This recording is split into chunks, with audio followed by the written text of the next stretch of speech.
week, we explore the eventful week we have had. And we go deeper into the amazing start to this year's spring sports season. Hello, Episcopal. I'm Max Madison. And I'm Anila Wilson. Thank you for joining us on this edition of KnightVision News.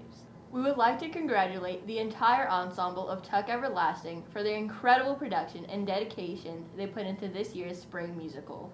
Also, congratulations to everyone who was inducted into the International Thespian Society. More on that with our senior field reporter, Grace Rampal. Since 1929, the International Thespian Society has dominated the high school theater world, and it has gained a following of over 2.3 million students and is represented by more than 5,000 schools. This life-lasting honor society is an educational program which motivates thespians through grade 12 to stay an active member of the theatrical world with pins, magazines, trips, and even scholarships depending on their participation.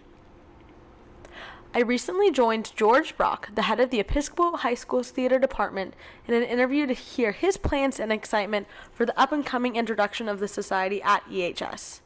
Many of the people that you would consider quote-unquote stars are members of the International Thespian Society. I also asked exactly what it meant to be a part of the induction ceremony that was held on Wednesday, March 4th.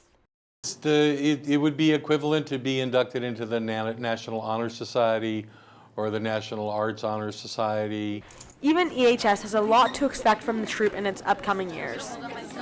One of the big things is the International Thespian Society Festival, a national festival that is held in Bloomington every summer, where high schools from around the country bring plays that have received accolades from judges to compete at that on a national level. And so we're beginning the process of exploring that, as well as exploring opportunities at the state level. There is also opportunities at the state level. Service. It will be the main service arm of the theater program. He then went on to share some of his own personal expectations and excitements for the troupe. My expectations are, I've always been a big fan of student leadership. And the whole design of the program is for the students to run it themselves. So in these early stages, I've been giving a little guidance.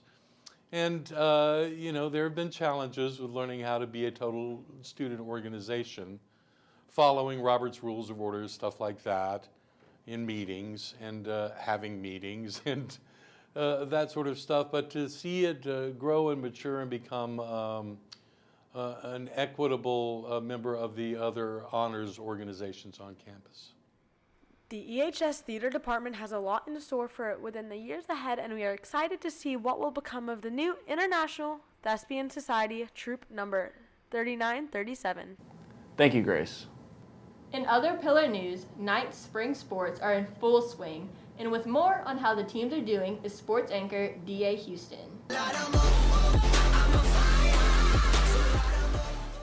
Hello, Episcopal. Our baseball team played in the Georgetown Classic this past weekend and finished with a 2-3 record in a round-robin style tournament. The team lost 6-1 Tuesday, but looked to bounce back in the tournament this weekend.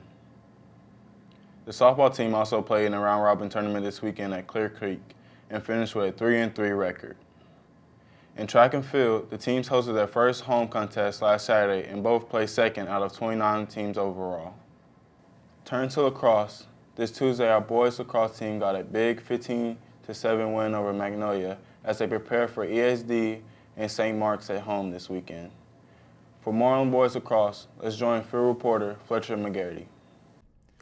Hello, Knights. Thank you, DA. This is Fletcher McGarity reporting to you live on our boys varsity lacrosse season. Now let's hear it from defensive star Max Mifflin. Max, I'd like to ask you a couple questions today. Are you impressed with how the season is going so far? I mean, I think the season's been going fantastic. We're, 4-2? 4-2, that's pretty good. Last year, wasn't so great. This year, we're going to win SBC again, though. Who do you think the most difficult opponent you'll have this year is?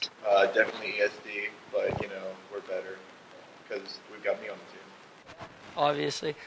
Do you think that we have a shot at SBC this year? We got a shot at SBC this year.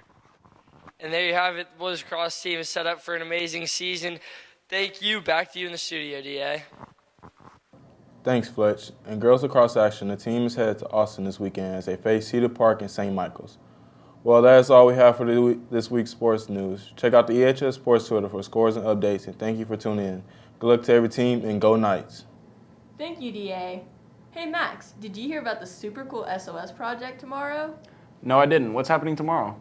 Tomorrow, join the SOS team members on the first floor of the garage at 9 to help with Sleep in Heavenly Peace and build beds for people who lost their homes during Harvey. You can sign up on the SOS webpage. Have you ever wondered about what goes on in the training room? Well, wonder no more, as Caroline shows us the inside works on this week's segment of Behind the Scenes. Just want you to know I am.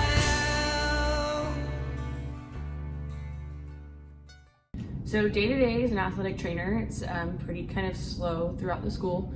If people come in during free periods or during classes, we kind of help them with little stuff then. But right as the bell rings, that's when things get going. And so everybody comes in before practice to get tape, treatment, rehab, anything they might need. And then we're here through practices in case somebody gets hurt, and for after practice for them to kind of ice and get their cool down done as well. It kind of depends on the sport. For sure with football, they kind of want us traveling just because that's a really high risk injury sport and there's a lot of athletes with it.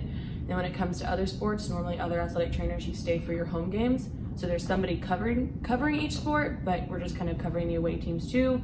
And once conference stuff kind of starts up, we'll travel with that for the big SBC tournaments. The busiest season, I probably would have to say, would be fall, because not only do you have football, which is going to be the main amount of athletes going, but you do have volleyball and kind of cross country at the same time, and field hockey here, which is a little different than other schools. And then you also still have all the other sports starting their off-season stuff, so you're still going to see every athlete all at once. How many athletes do we see a day? I would say probably like 30, around 30 or more. Some of them kind of are just, they're doing it more prevention-wise, and so they have their own plans, so we're not so much hands-on. But there's a good amount, probably 30 people that come in and out that door each day. Thank you, Caroline. As we wrap up Dude Be Nice Week, we want to thank everyone in Student Council and Miss Lindloff for an amazing week. As a senior, one of the things I look forward to is senior retreat. Let's join senior reporter Liam Griffin to see the works of the exclusive senior retreat. Next week, the seniors will embark to Camp Allen for senior retreat as they reflect on their 4 years at Episcopal High School. Mrs. Lindloff was kind enough to tell me what she was most looking forward to about early next week. I am most excited to get to celebrate senior retreat in the beginning of the end of your journey as students at Episcopal High School. Camp Allen is also where the freshman retreat is held annually, so I asked Mrs. Lindloff if there were any distinguishing differences between the two. It is different from freshman retreat in so many ways. We don't stay overnight in the hotel style rooms. We stay in cabins, and you stay collectively by the lake. It's just beautiful. We do the high ropes course like y'all did freshman year, but we also do low ropes, and we do some other team bonding. It's a little more chill than freshman retreat because y'all all know each other a little bit better than you did 4 years ago.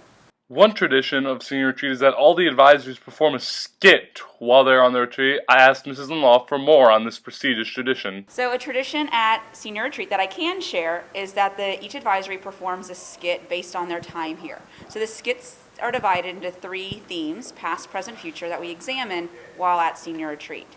So the groups get up, they share their interpretation of that part of their life at Episcopal High School, as well as maybe a preview of the future. However, there are some surprises to the seniors that will occur during the retreat, and that was none more evident when I asked Mrs. Lindloff about her favorite tradition. I can't really share that because I don't want to save it as a special moment for the seniors this year. Mrs. Lindloff now shares what advice she has for the senior class going into the retreat. Come in with a good attitude, open mind, and just be ready to enjoy your time together. I also caught up with Amelia Haymack as she gives us a mini preview of what her advisory skit will feature. See, we're the past, we're freshman year, but I wasn't here freshman year, and also Harlan wasn't here freshman year, so we're going to have to be a little resourceful. Amelia also comments as to what she's looking forward to on the retreat. I actually have no idea what we're going to do, so, I'm going in not knowing anything, so I don't know what to look forward to. Seniors, keep an open mind like Amelia is as we prepare to embark on this journey where we will reflect on our 4 years together. Reporting live for KEHS News, I'm Liam Griffin. Thank you, Liam. Well, that's all we have this week on KnightVision News. I'm Max Madison. And I'm Nyla Wilson. To all of you in the Episcopal community, thank you for joining us. And go Knights!